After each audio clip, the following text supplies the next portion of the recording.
Thank you, Swara, for coming so early in the morning. Appreciate it. And You know, I only wake up for shoots, so it's only because I'm a loyal News Laundry subscriber. thank you so much. Appreciate that. And just so you know, we had a dinner last night, the inaugural dinner for the Media Rumble. And I'm sure some of the delegates are still recovering from the hangover, so they'll trickle in, certainly. And Swara's father, who's a very accomplished commentator and a man from the forces, he writes columns for a whole bunch of very good media organizations, said that the protective father instinct kicked in. She says, Swara's got the flu, did she tell you? Oh, God. So I said, no.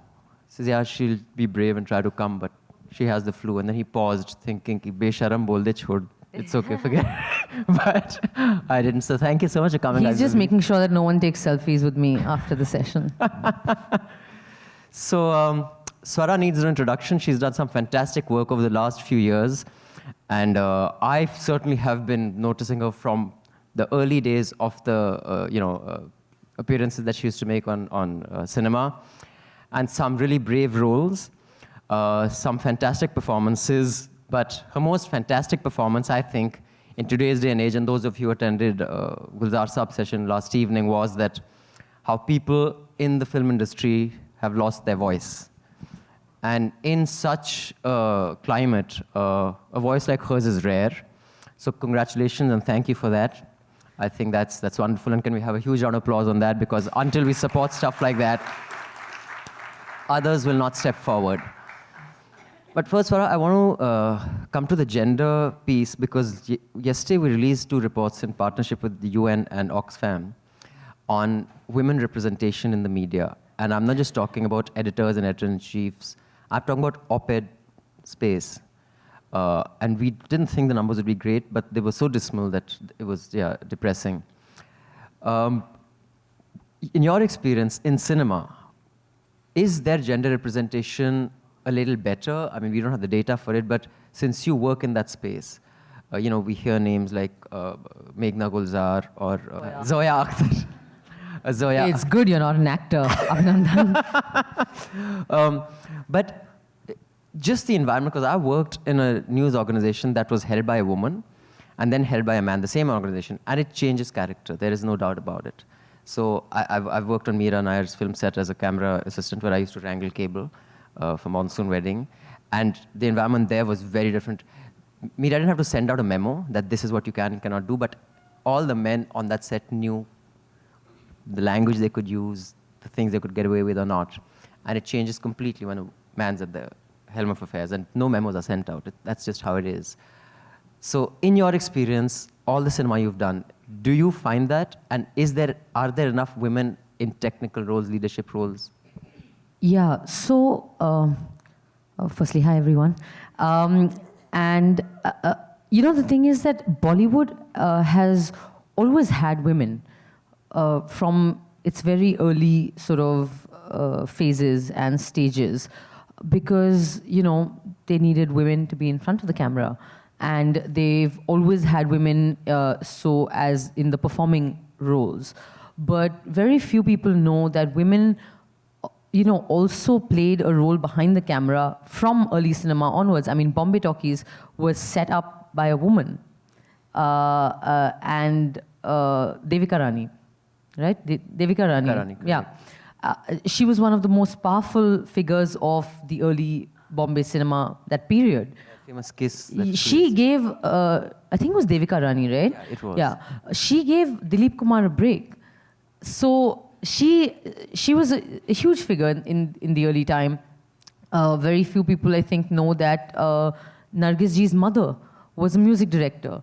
Also, she did do composition for a few films. So women have always been involved. And then, of course, there was Hunter Wali, Fearless Nadia, who kind of really began to break stereotypes as early as possible within cinema. But of course, I think that you're absolutely right that in non-performing roles, so in the technical and behind the camera, largely speaking, while there have been women, it is definitely not an equal representation. Even today, when there are far more women directors, women producers, women camera people in the camera department, gaffers, and of course the costume and styling departments, of course. But yeah, I mean, it's definitely not an equal representation, but I think that things are changing very rapidly. That said, of course, Bollywood is still, I think that Bollywood is coming to the point where I'm sure that they're pretty much accepting that as well, that it is very skewed in terms of gender and power dynamics within the industry. You know, this is really interesting short anecdote. Okay, I mean, I can, before you ask your next question, because it gives a really good understanding of what Bollywood, what the DNA of Bollywood is when it comes to gender.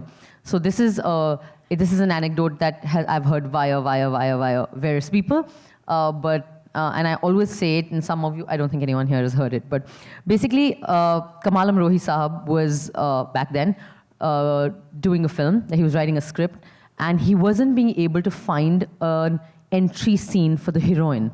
So he was really struggling with ki heroine ki entry kaise honi chahiye. So he was like, what the hell?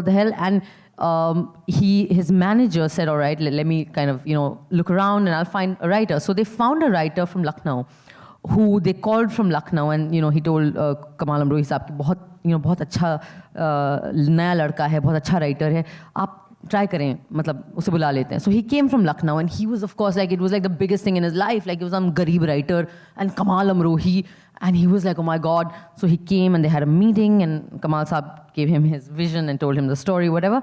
And this boy said, okay, this young man said, okay, ठीक है, मैं कुछ सोचता हूँ sir, मैं लिख के आता हूँ. And of course, like all strugglers, first thing they do is go pay homage to Marine Drive in Bombay. So he landed up at Marine Drive and thought, and then a scene came to him.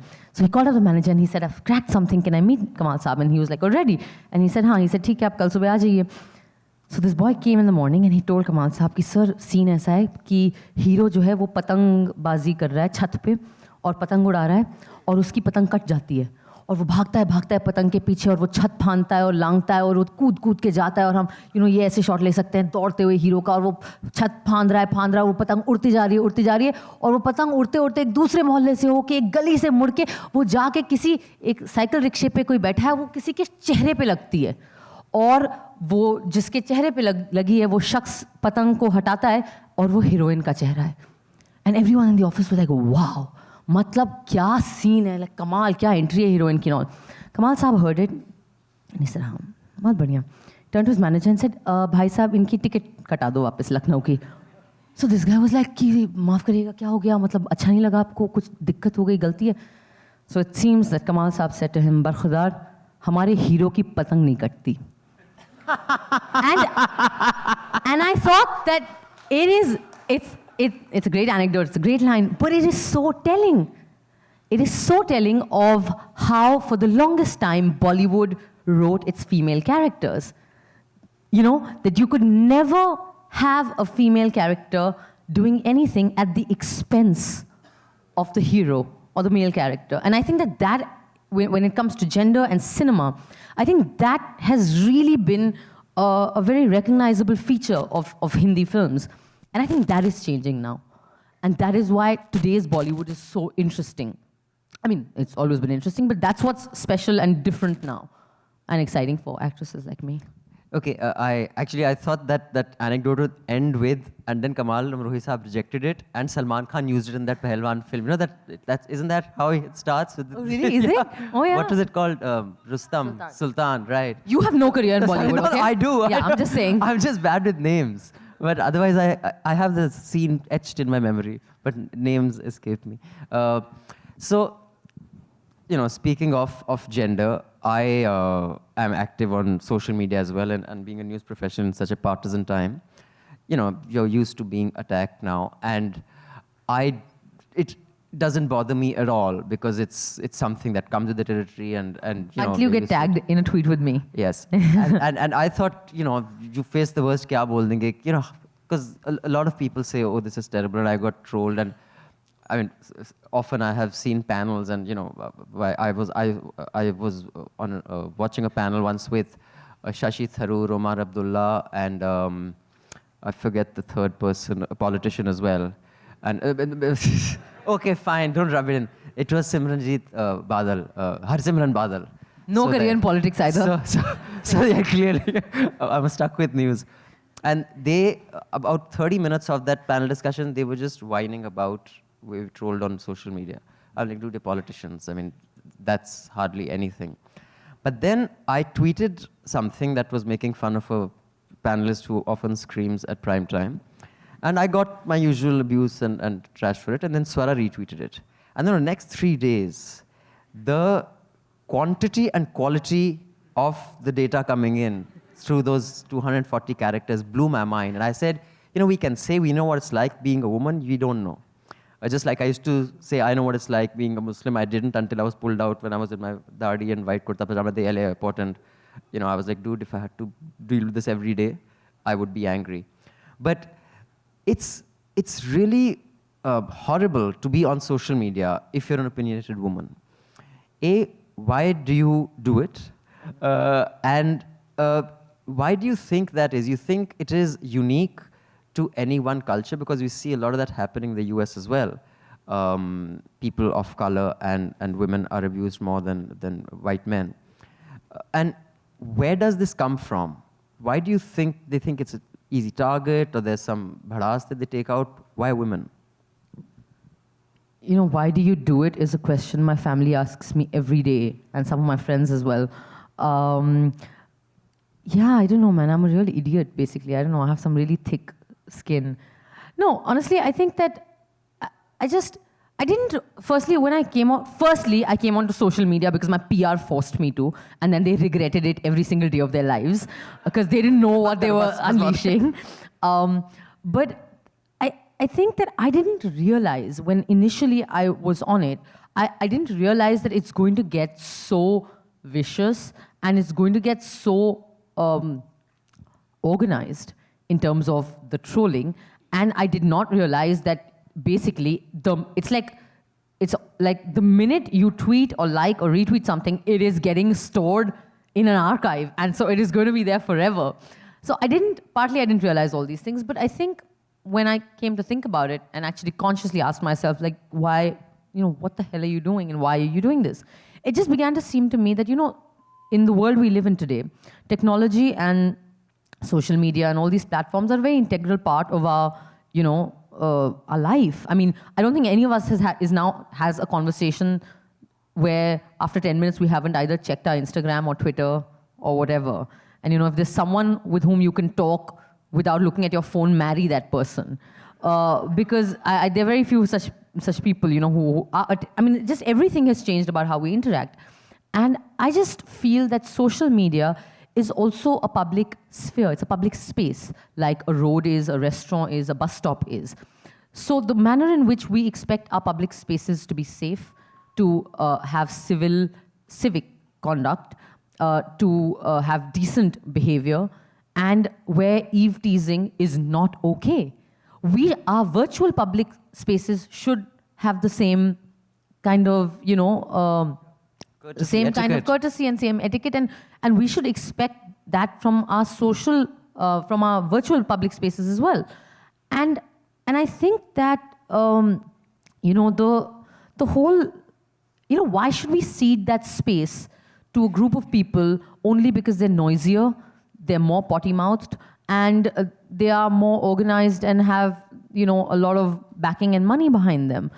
Is that reason enough to cede this space, which should ideally belong to everyone, away? Because I feel like what happens, and a lot of people tell me just ignore. The problem with ignoring is that it just sends out a message, one, that it's okay to do that, or it's that you can get away with it.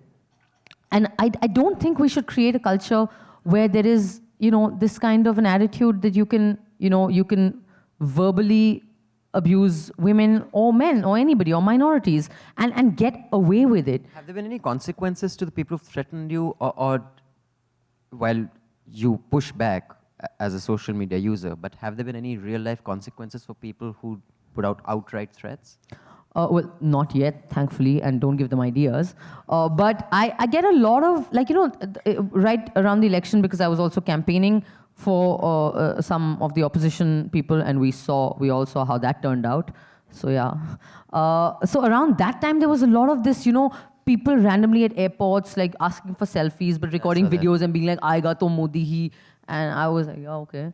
And then even on the road, like if I'm standing on the road, like I remember standing in the line to vote, like outside the booth. I just gotten out of my car and some car went by and they were like, "Madam," and I was like, "Aayega to Modi." I was like, "Okay, bro." Like, so I've had a lot of that, and a lot of course, like when people when people meet me face to face, they're actually very nice, and even some of my trolls, like they've actually come to me and taken a selfie, and they're like, "हमने आपके खिलाफ लिखा है internet पे," and I was like, "Oh, तुमने गाली दी मेरे को?" He's like, "नहीं गाली नहीं दी, लेकिन एंटी लिखा, लेकिन अब नहीं लिखेंगे ना, अभी तो लाइव में मीटिंग हो गया है ना."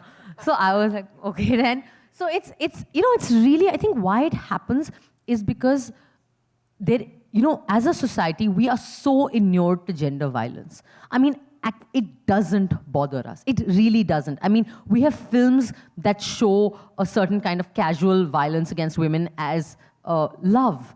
I've been in some of those films. I mean, let's be honest here. We have a culture where, if domestic violence, one of the most common explanations for domestic violence is, हाँ मारते हैं, but प्यार भी तो करते हैं. But like, what?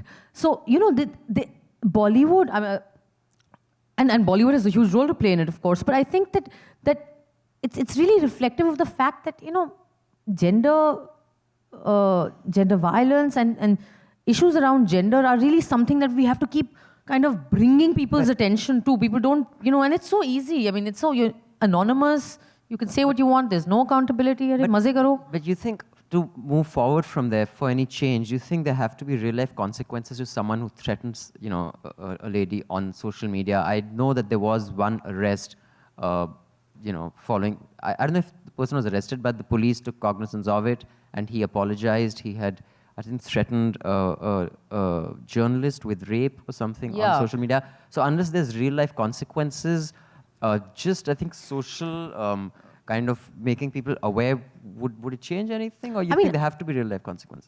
I definitely think that there has to be some consequences, because the problem is that it's so widespread and it's so hard to actually track and cap. I mean, I filed 2 FIRs recently for people, who were being particularly like offensive and what or happened so on. I mean, it's a long process because the police has to then track the IP address. They have to contact Twitter and Instagram or wherever. That's a whole process. They have to officially get the IP address from them. Then they have to track and so on. But I was chatting with the cybercrime officials in Bombay, and they said that, we do it. Like, it takes time, but we do it. Like, we've gone, they were telling me a case where they went to Jaipur and brought this, particular troll back. But I think what, it's really something that needs a larger sort of a larger discussion. And because the problem is that, the thing is that if so many of these trolls are organized, if so much of that is coming from the IT cell of one particular ruling party, then there's a problem there. It's not just random, then it's not just random jobless perverts or toxic sick men. Then there's an agenda behind it. And a lot of that trolling is organized. And I know it. I know it from the manner in which the same tweet is retweeted. I know it from the manner in which there are a certain kind of handles. At one point, all the trolls a few months ago had the prefix Chowkidar. I mean, it was bizarre. So all my entire timeline was just filled with Chowkidars abusing me. I was like, I don't understand what's going on. So, the thing is that it's not as random and general as it seems. There is an organized. So I think that until the people who are behind that don't realize that it's not good. It's not helping anyone. I mean, if you can arrest like college kids for posting like memes about politicians, I'm sure you can make sure that social media is safer for women. It can be done and it should be done. No, absolutely. I think a will is required. Just for our audience, I highly recommend you check out this Time cover story, which I think on a year and a half ago, and Swara touched upon that. It's a cover story on behavior on digital, and it's called the Online Disinhibition Syndrome. That how people who in real life will come up to you and be very nice, online are vicious. And that's a new condition that psychologically our species is evolving into, where if you don't have to face any immediate consequence, what you get away with and the disinhibition in your statements is a lot more. And I think we're seeing a lot of that. And when you marry that with an establishment who sees that as an asset, then just social movements aren't enough. Because for any real change to happen, the most powerful institutions have to want that change. And if the most powerful institution don't want that change, that won't happen. Just like, if you go to some other countries, like I repeat this often, that, if you go to Singapore, they have a video that plays before of if Al-Qaeda or someone attacks Singapore, what you should do. Like, dude, no one's attacking Singapore. But that is how they use those 2.5, 3 minutes before a film when you have a captive audience. How do we use it? And each time I stand, I'm seeing like a hall full of people just standing there about to watch Hud Hud Dabang and doing this or whatever else you're watching. It's such a daft sight, but that is how we use our public space and our public time. And unless people want change, the establishment, it's the most important. And it does make a difference. Like it isn't like the rubbish that goes on social media, the hype that's being created doesn't matter, because we've seen people getting attacked. I mean, I haven't personally been attacked ever, and I hope I don't get a chanta or something somewhere. But Kanhaiya has been attacked. Omar Khalid has been attacked. I mean, the JNU students. I think that what we saw most recently, and I don't know if some of you followed it, the Zomato thing, this new thing about like cancelling orders if the drivers and the delivery boys or girls are Muslim. I mean, like, this is, it's crazy. So it means that there is a link to our behavior. We may be very nice to celebrities when we see them after we've abused them on Twitter, but the fact is that in terms of our daily life and the choices we're making, that whole hype is affecting us, It's so much so that, and I'm reasonably stubborn about beliefs and all that. I remember I downloaded Coke Studio, the Pakistani Coke Studio, season 9, which is a great season, by the way. So I downloaded it, and then it was on my phone. And then I was just going through songs. Some song started, which sounded like it was not the national anthem of Pakistan, because I think that's in Persian, in Farsi. But it was something that sounded like a, Sare Jahan Se Acha version of Pakistan. And meri phat gayi. I was like, bhai sahab, किसी ने मेरे phone में ये Pakistani national anthem या whatever the hell Pakistani patriotic song सुन लिया, मैं तो I will be straight transported to wherever, to Pakistan, who will also probably not want me, and then, see their next stop Syria. So it's just, it does this kind of this kind of an atmosphere of complete hysteria and vile abuse on Twitter does kind of affect you in terms of, my phone, nobody's going to look at this phone. But and I deleted the song. I was like, how the hell do you get rid of this damn song?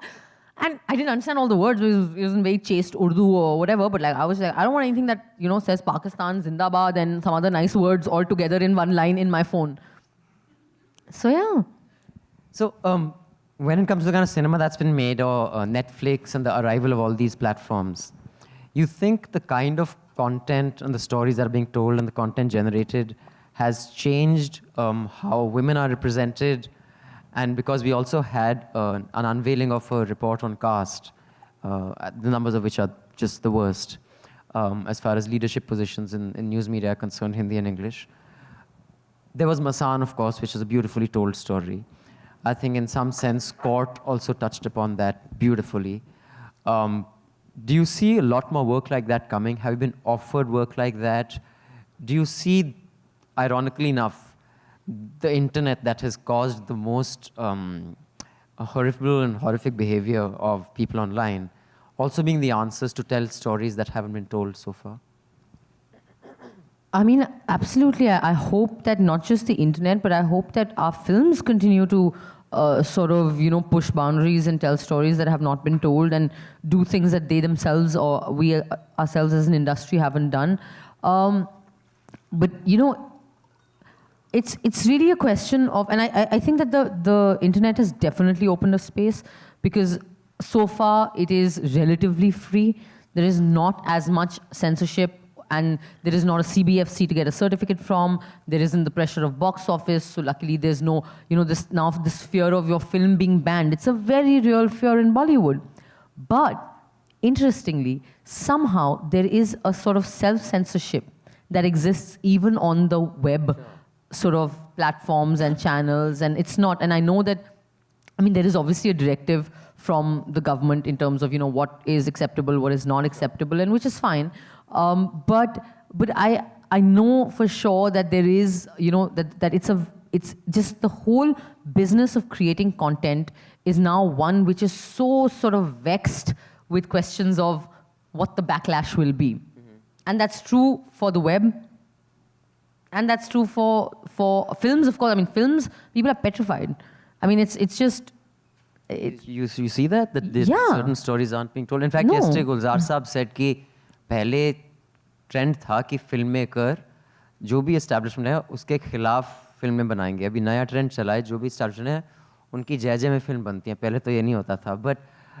But just okay, let's divorce party politics from it. Just a film like Masan or Court, or even a series like the Netflix Sacred Games.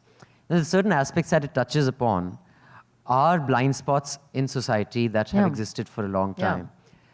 Do you see the kind of work that you're offered change because of the platform? And B, you know, coming to what you said, that your PR team says now get off social media, does it impact your commercial viability being so outspoken?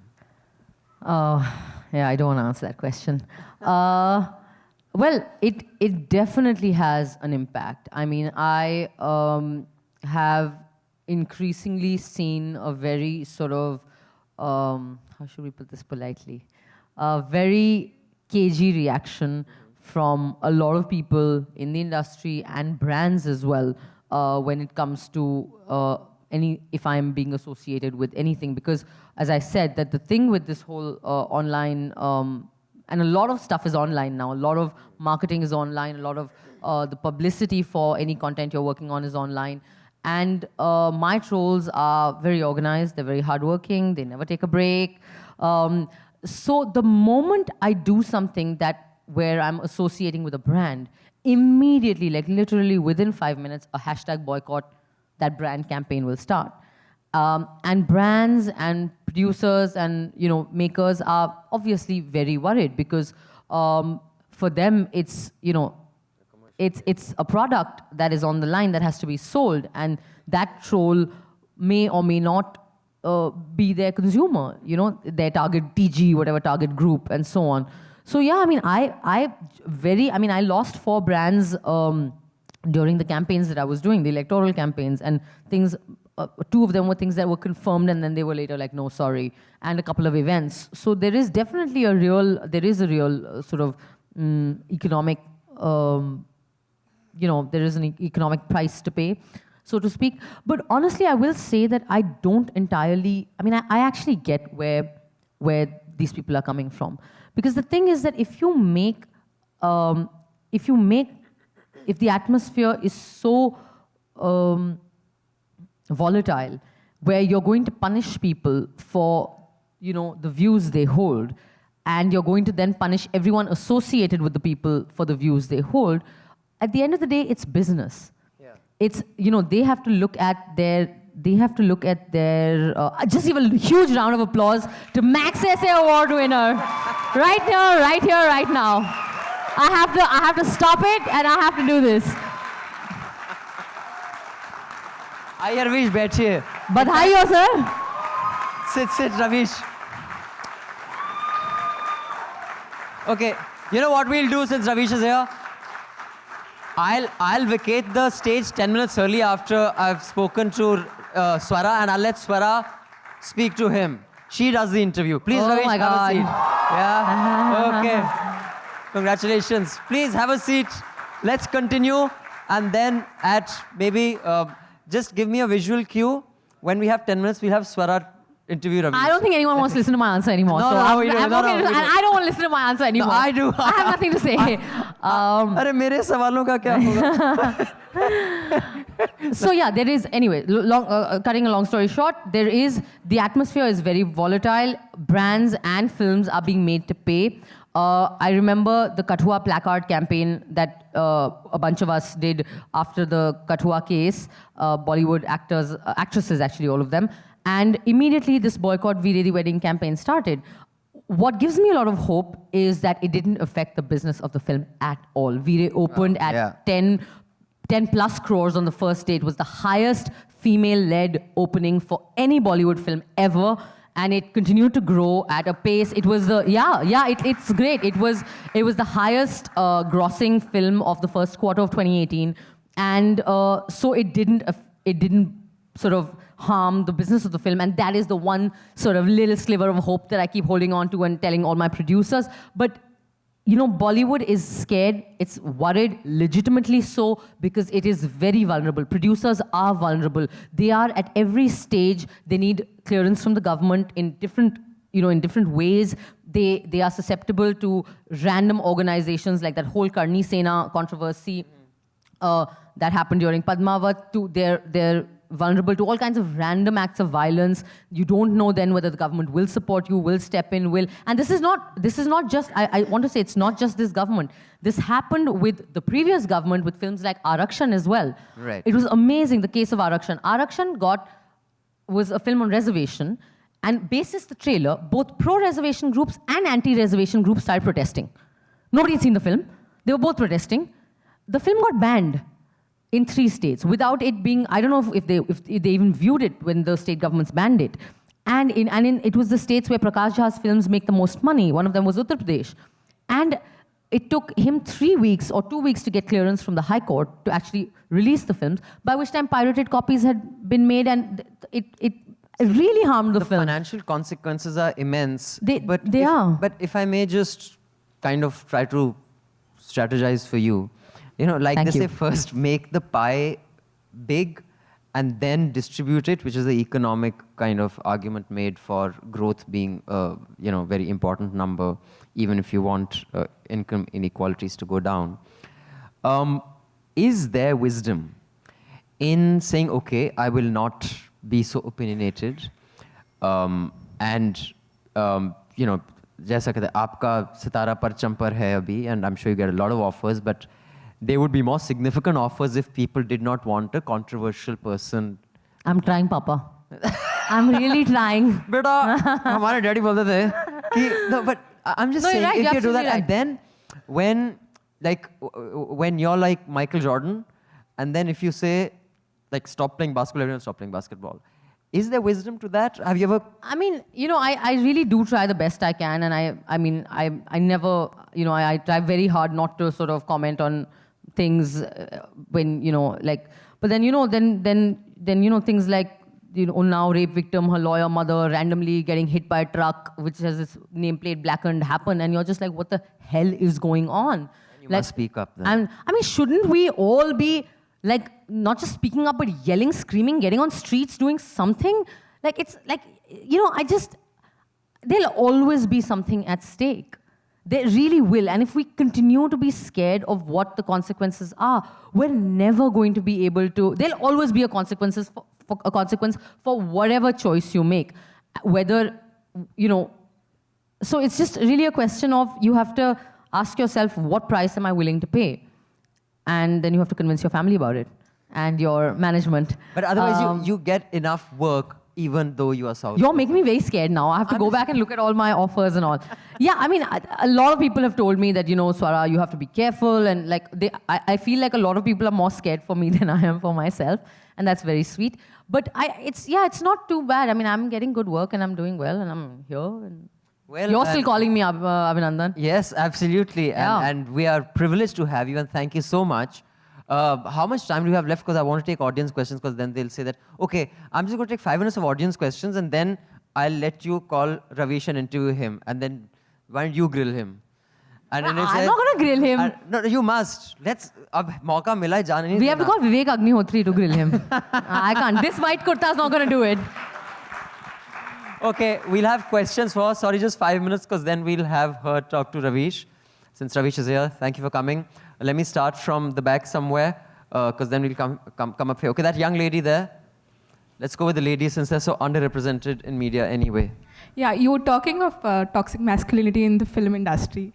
Recently, we had a very leading Bollywood hero play a very creepy character. Let's call it Kabir Singh for the simple stuff. But there was no backlash from the industry itself in terms of the actors So. No, of course Kabir not. Khan, right. No, Kabir Singh. Sorry, Kabir Singh. You're a Yeah. mess.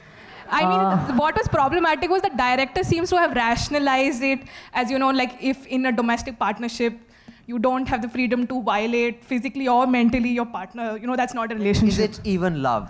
This is a society where our politicians are defending that Kuldeep Sengar person, where the party he belongs to is not able to expel him, but is only able to suspend him. Are you really surprised that there are people who think that physical violence is the most passionate form of love? I'm not surprised at all.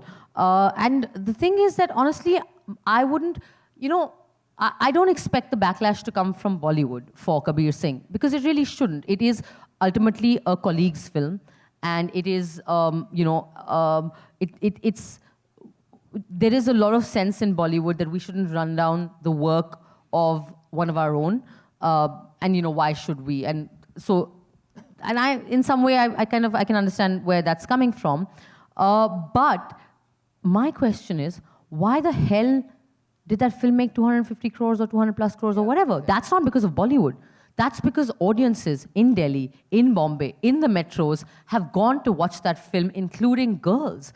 And they have liked the film. They have gone again. They have taken their friends. I don't know if they've taken their families, but they've taken their friends and so on. And, you know, they've liked the film. Girls have liked the film. I've heard young women be like, no, you know, we enjoyed it and he was so good. And I'm sure the acting was great. So, you know, I think that when a film does well, or when a film is made, the best way to teach Bollywood that you don't want to see misogyny on screen is to not watch that film in theaters, and is to somehow make sure that the film doesn't do the kind of business it does. Because if there's anything Bollywood understands, it's numbers. And so, for me, in all that mess of the kind of misogyny that's being propagated on screen these days, and it has always been, for me, something that is very hopeful is that a film like Article 15 does 70 plus crores in the same weeks that Kabir Singh is also running. And I think that those are the things we should hold on to, that there is a sort of a new kind of cinema that is emerging in Bollywood, in mainstream commercial Bollywood. It's not like films haven't been made on cast. We've had a whole new wave kind of phase. But that mainstream Bollywood with an A-list actor who has just delivered 100 crore films is willing to do a film like Article 15, which, and we may agree or disagree on, you know, the savior complex or whatnot, but there is no denying that it raises issues and questions, and it represents things that mainstream commercial Bollywood has never done. So I think that the best way to do it is just go and watch all those, you know, all the chota films. Okay, you know, I'm sure there are a lot of other questions, but since Ravish is here, I'm sure you won't mind ceding space to Swara's, you know, let her ask some questions that you would have liked to. Ravish, please, thank you for coming. Come on stage. This is... Is side se. Oh, would you... no, I'll just stand around uselessly. So... okay. Okay, so just letting you know, this is an unscheduled session. Ravish, please have a seat. Ravish, please sit. So this wasn't scheduled. Ravish has spoken at the Media Rumble earlier, and this is the third Media Rumble. We said, हर बार रवीश को बुलाएंगे तो they say there are no other voices. लेकिन क्या करें Ravish? Even when you don't call you, आपको कुछ award मिल जाता है, आपको आना पड़ता है. So huge round of applause for Ravish. And you know, the Media Rumble is thrilled to have two such brave people. While I, you know, was telling my child Swara कि बेटा मत tweet करो, अपना जरा commercial देखो, future देखो, settle हो जाओ. अच्छा है लड़का जोरी गान से वो उसको भी दिखा देंगे. लेकिन but she, if she sees something that must be commented on, she does. And we're thrilled to have two such brave people at the Media Rumble. And I'll hand the mic over to, okay, you already have mics. Swara, please ask Ravish what you think should be asked, and don't be gentle. बहुत बहुत शुक्रिया आपकी तालियों का, और आपने इतना प्यार दिया मुझे. बहुत बहुत शुक्रिया आप सभी का. सर, बहुत बधाई हो आपको, और मैं ये ज़रूर कहना चाहूँगी कि इससे बेहतर जवाब नहीं हो सकता था. आपके सारे जितने भी आपके समीक्षक हैं और जो सारे नफरती चिंटू हैं जो उतना ही आपके पीछे पड़ते हैं जितना मेरे। उनके लिए इससे बेहतर जवाब नहीं हो सकता था। बहुत बहुत बधाई। आई थिंक आपके इस अचीवमेंट ने बहुत सारे लोगों को उम्मीद दी है भारत में। बट क्या करें सर, करें क्या? जो बाकी जो आपने ही टर्म दिया है गोदी मीडिया, और जिस दिशा में मीडिया निकल रही है, क्या किया जाए? उन जिस किस्म की हेडलाइंस आती हैं, क्या किया जाए उनका? उनका तो कुछ हो नहीं सकता है, लेकिन हम लोगों को अपना काम करते रहना पड़ेगा। अगर हम जो भी यकीन करते हैं आज इस समय में, जो थोड़े बचे खुचे लोग हैं, उन सबको ज़्यादा काम करने की ज़रूरत है, और एक के बदले 11 से 11,000 होने की ज़रूरत है। टीवी ने स्वरा सचमुच बहुत नुकसान किया है। ख़ासकर मैं देख रहा था, कुछ दिनों के लिए बाहर था, कि एक एंकर अपर्णा सिंह का, जिसका नाम अर्नब गोस्वामी है, हाँ, मैं ऐसे बात नहीं करता, वो उन्होंने कहा, इन्होंने कहा, नाम लेके करना चाहिए। तो अपर्णा सिंह का कुछ वीडियो चल रहा है और वो कुछ बड़बड़ा रहे हैं उसको करके, और वो धमकी दे रहे हैं, ललकार रहे हैं। तो मैं ये सोच रहा था कि जिस राज्य से मैं आता हूँ, वहाँ मैंने एक से एक बाहुबली देखे। वो कभी बंदूक चलाते थे, कभी कुछ चलाते थे, लेकिन इस तरह की हरकत मैंने कभी नहीं देखी। मैंने कि ये टीवी के एक नए बाहुबली लोग हैं, जो अपने आप को समझते हैं कि उनके पास पीएमओ में एक्सेस है, होम मिनिस्टर की के यहाँ एक्सेस है, तो वो कुछ भी टीवी पे बोल सकते हैं, है ना। और चूँकि उनके पास स्क्रीन है जिसमें लाल पीला लगा के ट्रेटर, फ्रेटर, ये सब, ट्रैक्टर और जीप, ये सब लिख सकते हैं उसके बारे में। थोड़ी चिंता तो होनी चाहिए ना। और अगर वो अच्छा है तो फिर उसी सैंपल को स्कूलों में बांट देना चाहिए, कि स्कूलों में इस तरह से बात करना सिखाया जाए। इस तरह से, मतलब हमारे यहाँ अभी तक तो जितने भी बदमाश लोग पैदा, वो हिंदी बोला करते थे लोकल लैंग्वेज में। इंग्लिश वाले बदमाश अब पैदा हुए हैं। भाषा देखिए ना, वो हम तो सोचते थे कि अंग्रेजी बोलने में थोड़ा कल्चर आ जाएगा, स्टाइल आ जाएगा, थोड़ा हाँ, थोड़ा शेक्सपियर साहब आपकी आत्मा में प्रवेश कर जाएंगे और कांटा छुरी चम्मच आ जाएगा। मतलब ये मैं पहली बार देख रहा हूँ कि जो भाषा है, अंग्रेज़ी भाषा का भी इस्तेमाल जो है वो रफियन तरीके से की जा सकती है। तो अच्छा है, ठीक है। हम ऐसे अंग्रेज़ी का नुकसान नहीं कर सके, लेकिन इस तरह से अंग्रेज़ी बोलने वाले अंग्रेज़ी का नुकसान करें तो हमारा तो फ़ायदा है इसमें। तो डरावना है, लेकिन हम लोग और मार्जिनलाइज्ड होंगे, है ना, उसकी चिंता नहीं करनी है। ये बात, ये अवार्ड नहीं मिला होता तो भी मैं यही बात कर रहा होता कि हम सबको अपनी अपनी ज़मीन पर खड़े होकर अपनी बात कहते रहनी चाहिए। बट सर आपको, और this is question that I have actually began to ask now. मत बोलो यार, अरे व्हाट डू यू मीन, मैं बॉलीवुड से हूँ, सब लोग सर हैं। एक आध बार के लिए ठीक है। And this is something I've been thinking about, especially after my experience on the internet. I've always been a great sort of believer in freedom of speech and expression, and in the fact that, it doesn't matter if it's offensive to someone, but, that is something that has to be protected. And anyway, we don't have much of it in India, and even what we have in our constitution is fairly sort of curbed in different ways. But now, in terms of what is happening in both the media and social media, and just in terms of what people feel that they are able to say, sometimes even in public, in actual live interactions, I'm beginning to wonder about freedom of speech and expression and how absolute it should be, because the right wing in our country has used that in a very sinister manner to actually say all kinds of vile things about communities that are already marginalized and sort of in lesser positions of power. That's one question. The second question is that, so what do you think about that? And the second question is that, is there a way to make these fake news propagating websites and handles and some news channels? I mean, there are some news channels which are legit news channels which have 2-3 of them have had more than 2 and 3 cases of reporting inaccurate news, and it would seem deliberately, because the kind of tickers, as you said, and the headlines that they were running were very sort of, they were inciting a certain kind of hysteria. So is there a way to actually make media and that Godi media accountable? नहीं, उसका कोई रास्ता नहीं है। जब तक ये राजनीति बदलेगी नहीं, आप इस टीवी को अब नहीं बदल सकते हैं, क्योंकि ये टेलीविज़न उसका एक्सटेंशन है। और ये अब मीडिया लोगों की तरफ से नहीं है, ये सरकार की तरफ से है और सरकार के लिए है और सरकार के द्वारा संचालित है एक तरह से।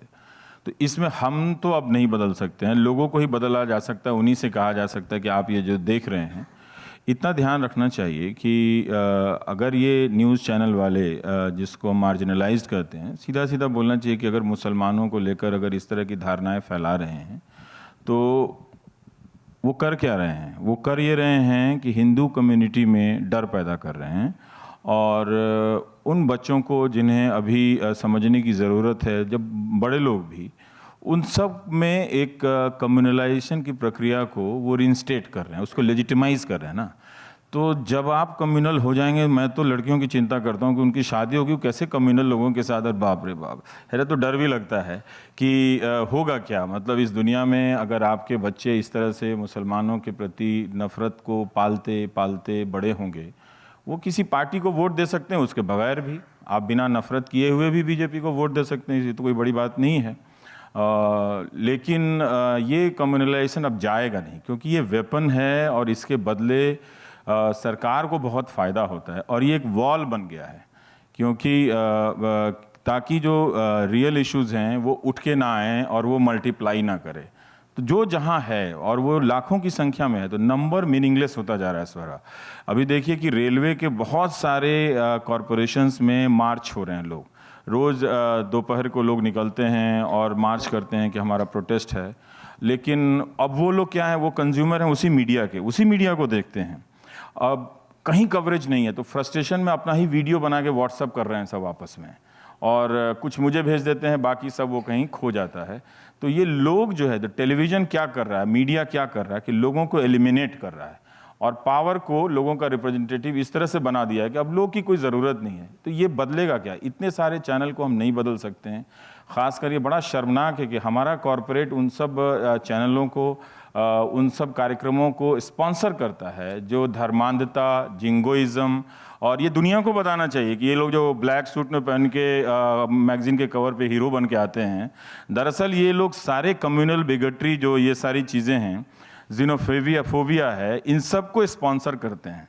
और हमने अभी अपने कॉरपोरेट के ये हीरो लोगों को बोला नहीं अभी तक कि भाई आप कर क्या रहे हैं, क्या आप अपने बच्चों को हिंदू मुस्लिम सिखाएंगे? इस पर एक सेशन मीडिया नंबर पे है, do advertisers care about the quality, is that session today? It's today that do नहीं, क्वालिटी तो दूसरी चीज हो गई। उनसे ये पूछना चाहिए कि भाई आप कम्युनल प्रोग्राम को आप स्पॉन्सर करते हैं, वो अलग चीज हो गई।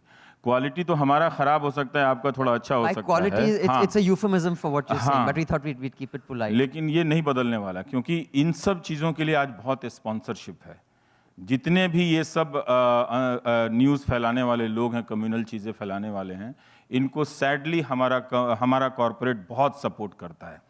और कहना चाहिए कि हमारा कॉरपोरेट बहुत ज़्यादा कम्युनल हो गया है, क्योंकि उसका पैसा अगर इस तरह के कम्युनल प्रोग्राम में अगर स्पॉन्सरशिप में जा रहा है, तो ये सिर्फ टीआरपी का मामला नहीं है। ऐसा नहीं हो सकता कि वो घरों में टीवी नहीं देखते हैं और सब कुछ मीटर ही सही बोल रहा है। अगर मीटर की ही बात है तो आप कुछ भी दे दो, तो फिर आप किसी मर्डरर को दे दीजिए। बहुत सारे बाहुबली बहुत अपने अपने इलाके में पॉपुलर होते हैं, तो जाके उन्हीं को आप अपना ब्रांड एम्बेसडर बना दीजिए। आपका कुकर, आपका बिस्किट सब बिकता रहेगा। बट सर वो तो मुड़ के आपको यही बोलेंगे ना कि भाई हमें नहीं, बट वो तो मुड़ के यही बोलेंगे ना, भाई हमें तो बेचना है, हमें तो वो प्रॉफिट दिखाना पड़ेगा। और अगर इस देश में जो सरकार आ रही है और जिस मैंडेट के साथ आ रही है, तो कॉर्पोरेट वाला तो बोलेगा कि भाई मेरी दुकान क्यों बंद करा रहे हो तुम? मेरी दुकान तो उनकी और भी कहीं चल सकती है। आप बाहर, उनका कुछ तो स्टैंडिंग होनी चाहिए। आप अमेरिका का उदाहरण देख लीजिए कि बहुत सारे ऐसी कंपनियां हैं जो ये कहती हैं कि हम इस तरह की चीज़ों को स्पॉन्सर नहीं करते हैं, हम नहीं देते। तो इनका अपना कुछ भी एथिक्स नहीं है। कुछ तो होना चाहिए ना इनका। और ये सवाल तो पहले उठना चाहिए ना कि ये इन सब इतने बड़े बड़ी चीज़ों का, इस तरह से कम्युनल और इस तरह से हेट्रेड फैलाने वाले कार्यक्रमों का न्यूज़ एंकर जिसकी भाषा, लैंग्वेज देखिए कि कितना, मतलब कितनी संभावना हो गई है कि उसमें आप वायलेंस क्रिएट कर सकते हैं लैंग्वेज में, तो उसको आप स्पॉन्सर कर रहे हैं। But sorry, I just want to say that big round of applause for Zomato and for Deepinder Goyal, who took a very firm stand and actually said in his tweet that we don't mind losing business from customers like this if you are going to try and create this kind of hate and division. I mean, I don't remember the exact tweet, but I think that's laudable. कि, बिल्कुल, और भी इस समय में बोलना जाकर openly. Such brands are rare, but you know what you touched upon, the freedom of speech, and should there be Yeah, restrictions? You know, freedom of speech is something that is very dear to me as a principle, as a value. And what you spoke about, I have actually thought a great deal about this in the last 6-8 months. And I have a thesis which is the following. I had the opportunity of going for a program to Germany, where I gave this anecdote yesterday at a session where I made a joke with, you know, my hosts were there who were running the program, which had to do with Hitler and the Second World War, and they said, you cannot do that here. It's not just not good taste, it's not legal. Then I was in Rwanda just a couple of weeks ago, or maybe a month ago, and those of you who know, it was the last genocide of that scale that has happened. It was, I think, in 92 or 94, where the Hutu and Tutsi community fought and about 1 million people were hacked to death. It is the most disgusting way of society just turned on itself. Neighbors killed neighbors, 2-year-old children, and when you go through that memorial, it just, even if you're not a very emotional person, you can't help but, you know, getting teary-eyed. There is no absolute freedom of speech. You cannot ask someone his caste. It is punishable. So I thought about it that, and ironically enough, I was in Germany for a session on liberal values, and freedom of speech is an important liberal value. So just like I think for any society to draw a line that you can't say this, they have to undergo a historical injustice at a scale never seen before. For Germany, it was the Holocaust, and for Rwanda, it was the genocide of the Hutu community.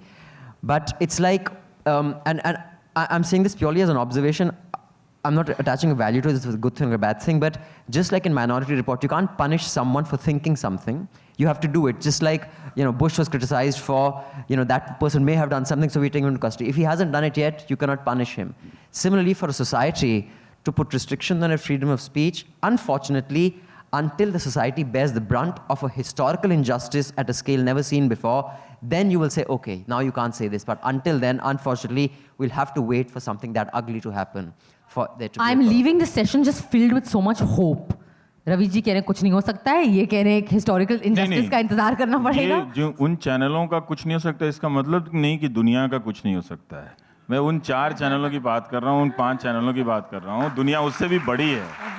और ऐसा नहीं है कि लोग जागते उठते उन्हीं को देख रहे हैं. और सूरज जो है वो सिर्फ एक जगह से तो निकलता नहीं है ना, वो कई जगह से निकलता है इस धरती पे. तो यहाँ नहीं, यहाँ डूब रहा होता तो कहीं और निकल रहा होता. तो इसलिए इनका कुछ नहीं हो सकता है. लेकिन हाँ, समाज को एक दिन समझना पड़ेगा, उसमें बहुत उम्मीदें हैं. और मैं खुद भी कल से देख रहा हूँ कि वो कौन लोग हैं जो पूरी रात भर मुझे मैसेज भेजते रहे. और 8,000 9,000 मैसेज है. और अच्छे कि बुरे? अच्छे, सारे अच्छे हैं. आजकल कह नहीं सकते. मुझे लगता है कि सारे ट्रोल शिमला गए हैं छुट्टी पे कल से. तो कल कोई ट्रोल आया ही नहीं. और जो पहला मैसेज आया मैं डर गया. जिसने मुझे सबसे पहले ट्रोल किया था उसका नंबर सेव है मुझे, उसने ही मुझे बधाई दी. तो मैंने कहा ये तो बहुत अच्छी बात है कि आपका शो देख देख के उसका हृदय परिवर्तन हो गया.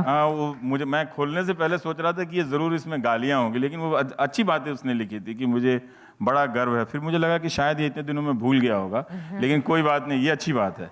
तो इसीलिए कह रहे हैं, उम्मीद है लोगों को ही, चूंकि गलत जानकारी दी गई है, सही बात बताने से लोग बदलते हैं. और मेरे पास कुछ नहीं तो मैं दिखा सकता हूँ. अब पहले बहुत सारा मैं तो डिलीट कर दिया और चिट्ठियाँ रख नहीं सकता, कितना रखूँगा. पर तब भी 400 500 हज़ार चिट्ठियाँ अब मेरे पास हैं जिसमें लोगों ने प्रॉपर तरीके से अपोलोजाइज़ किया है कि वो इस तरह से वायलेंटली आपके बारे में सोचते थे, वो अब नहीं सोचते. और ये नॉर्मल बात नहीं है. मैंने तो उनसे नहीं कहा कि आप मुझसे माफ़ी मांगिए, लेकिन लिखना किसी को कि हम आपके बारे में ऐसा ऐसा सोचते थे, मार देने की बात करते थे, मैं खुद गालियाँ देता था पर अब मैं नहीं देता हूँ, मुझे अफसोस होता है, ये बड़ी बात है. मुझे लगता है कि ये सिर्फ बड़प्पन नहीं है, हर किसी में बड़ा होने की संभावना है. तो मुझे लगता है कि हम थोड़ा कंपैशनेटली उनसे डील करें, बात करें उनको अच्छे से, तो वो बदलाव होगा. क्योंकि कोई इतना वायलेंस लेके कोई रह नहीं सकता है. Okay, I have been told we're completely out of time, and I am thrilled. I feel privileged and excited to be on stage with 2 such brave, wonderful achievers. A big round of applause for both of them. Thank you, Swara, for making the time a pleasure. I'm so glad you came. Thanks, Ravish, for coming on such a short notice. Always a pleasure. Congratulations.